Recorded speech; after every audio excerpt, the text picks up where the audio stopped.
I never thought the day would come when my own granddaughter would treat me like trash.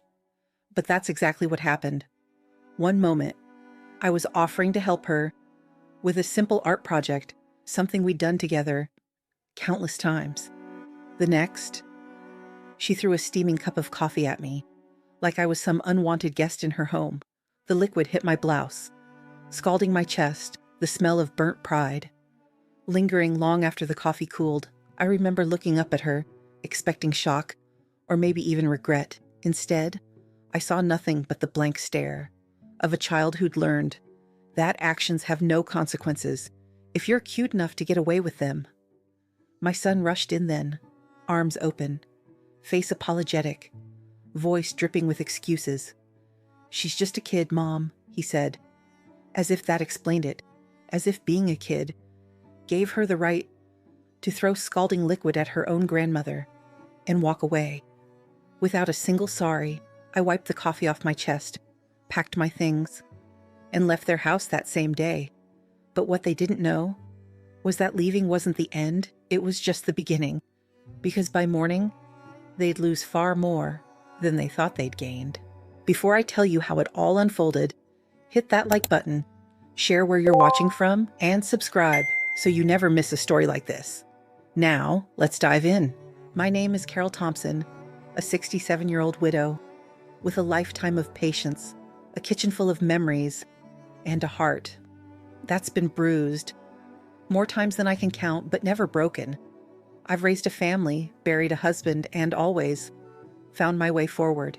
It all started in the house my late husband Mark and I bought together more than 40 years ago. We'd chosen it because of the sturdy oak tree out front. Mark said it reminded him of the roots we'd grow there. We raised 2 children in that house, Josh and Samantha. It held birthday parties, scraped knees, late-night study sessions, and more than a few tears. When Mark passed 6 years ago, I clung to that house, like it was my lifeline, even when it felt too big. For just me, I couldn't imagine leaving. Every corner whispered memories, the sound of Mark's laughter, echoing from the kitchen, the smell of his aftershave, in the upstairs hallway, the old creak in the stair. That always gave him away when he tried to sneak up on me. Josh had a daughter named Lily, and oh, how I doted on her. She was my sunshine. In the storm after losing Mark, Lily would visit me on weekends, her hair in messy pigtails, always bouncing around the living room, asking for cookies or stories. She was sweet, thoughtful, curious, everything you'd hope for in a granddaughter. When she was about 7, her mother, Jess, left unexpectedly. Josh tried to keep things normal for Lily, but I could see the strain in his eyes every time he dropped her off. And so I stepped in, like any grandmother would. I became the safety net, the comforting hug, the storytime reader, the one who filled the gaps. Jess left behind, but as Lily got older, 10, 11, 12, I started noticing changes. She'd snap at me. If I asked her to help set the table, she'd sigh dramatically. If I reminded her to pick up her shoes, at first, I brushed it off as teenage angst, remembering how Samantha had been at that age. Then there was the day she threw her backpack on the couch and stomped off. When I asked her about school, she rolled her eyes at me like I was a complete stranger. But still, I told myself, she's just a kid, Carol. Be patient. She'll come around. Josh, however, had started to change too. He'd show up late for visits, always on his phone, barely listening. When I tried to talk to him about Lily's attitude, "She's just going through a phase, Mom," he'd say. "Don't take it personally." And so I didn't. I made excuses. I let things slide. I let them slide. For too long, if I'm honest, because that day, my birthday, when they all came over with balloons and a grocery store cake, I thought maybe, just maybe, things were finally turning around. I even convinced myself Lily's distant smile meant she was happy to be there. I never could have imagined That day would become the one that changed everything, the one that shattered every illusion I had about the people I loved most, and all it took was a cup of coffee and a lifetime of disappointment spilling over. The birthday dinner was supposed to be small, just Josh, Lily, and a couple of their friends from church. They'd offered to host it at my place. Since it was so homey, and I'd agreed, I made my famous pot roast. Slow cooked all day, so the house smelled like home. I set the table with the good dishes, Mark's favorite ceramic set, with the little blue flowers, because it felt right to honor him too. When they arrived, Lily barely looked at me. She'd been sullen all day, ignoring my questions, answering with one-word responses. She hadn't even said happy birthday, but I brushed it off. She was 12 after all. I figured she was just moody. Dinner started off fine. Small talk, laughter, everyone telling me how delicious the pot roast was. Josh kept checking his phone under the table, but I let that go too. Lily barely touched her food, pushing peas around her plate like they were insects. Halfway through dessert, Lily stood up abruptly, grabbing her phone and sighing dramatically. She walked over to the kitchen counter, where I'd left my coffee cup, picked it up, and turned to face me. "Here," she said, her voice icy. "I think you need this more than I do." Before I could even react, she tilted the cup and splashed hot coffee all over my blouse. It dripped down my neck, scalding my skin, soaking the tablecloth. The room froze. I heard the cup hit the floor. I smelled the bitter, burnt coffee, mixing with the scent of the pot roast. Josh shot to his feet. "Lily!" he shouted. She just stared at me, eyes narrowed. Her lips pressed into a thin line, like she'd been waiting for this moment. My hands trembled as I patted the coffee off my blouse with a napkin. I felt humiliated. I felt like a fool. Josh rushed to her side, his hands on her shoulders, his voice low but sharp. "Why would you do that? Apologize to your grandmother right now." But Lily didn't budge. Her gaze flicked from him to me, and she crossed her arms over her chest, like a defiant little queen. "She always makes me feel like I'm not good enough," she spat, "like I can't do anything right." My breath caught. I couldn't believe what I was hearing. "Lily," I started, my voice quivering. "I've only ever tried to," Josh cut me off. "Mom, she's just a kid. She doesn't mean it. It's probably just the hormones." Just a kid. Just hormones. Just excuses. The words felt like knives. Josh turned to me, with that pleading look I'd come to hate, the one that begged me to let it go, to smooth it over, to pretend nothing happened, so we could all move on. "She's just upset," he said. "Don't take it personally. Don't take it personally." A cup of coffee, thrown at me in front of my family on my birthday, and I wasn't supposed to take it personally? I looked at Josh then, not my son anymore, but a man who had forgotten who raised him, who'd forgotten the birthday parties, the scraped knees, the night shifts I'd worked, to pay for his soccer cleats and guitar lessons. "I think I need to get cleaned up," I said, my voice barely above a whisper. I pushed back from the table, ignoring the sting of the coffee as it seeped into my skin. I walked to my room and closed the door. I could still hear them. Through the thin walls, Josh telling Lily to calm down, Lily whining that I always made her feel guilty. My hands shook as I changed out of my blouse. I stared at my reflection in the mirror, eyes red, hair a mess, and for the first time in my life, I didn't recognize the woman looking back. A voice inside me, one I'd ignored for far too long, said, "This is what they think of you." An obstacle, a burden, a stepping stone, for their own convenience. I'd given everything to Josh. My time, my love, my money. When he and Lily's mother split up, I'd let him move back in.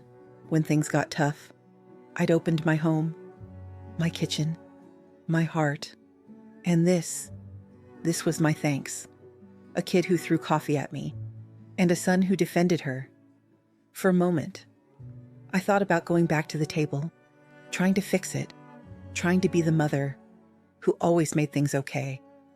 But then I heard Lily's voice again, her bitter words, her defiant tone.